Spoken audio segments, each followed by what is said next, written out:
Anorectal abscesses can also be extremely problematic. These occur with little infections within the anal crypt glands. You can see these anal crypt glands here. What can happen is they get plugged up with fluid and bacteria, they swell, and then they form a cavity of infected fluid outside of the anus around the muscles. Sometimes that fluid cavity will track all the way down to the skin, where you might notice red, hot, inflamed areas that can cause a significant amount of pain. The mainstay in treatment for these is an incision and drainage, which is a very simple surgical procedure that even can be done in the clinic to help alleviate the infected material that's sitting within the skin. It's really important that you seek care early when this happens, as an early surgical procedure can alleviate a lot of your pain and symptoms and prevent any spread of the infection. Unfortunately, about a third of patients that develop these abscesses can also develop a fistula. A fistula is an abnormal connection between two areas of the body.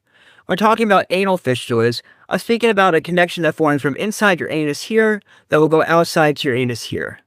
If you've had experience with a fistula, you know they can be extremely problematic and also really affect the quality of your life.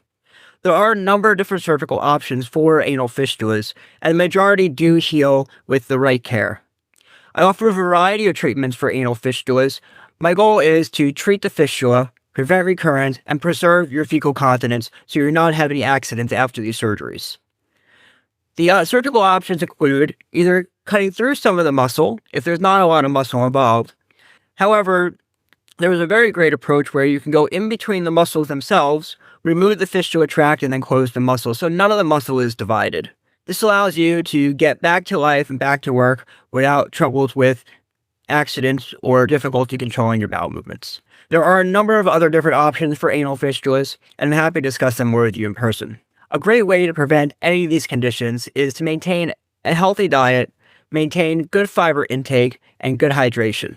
I recommend approximately 25 grams of fiber in the diet for women and 30 to 35 grams of fiber in the diet for men. Many of the over-the-counter products are wonderful supplements.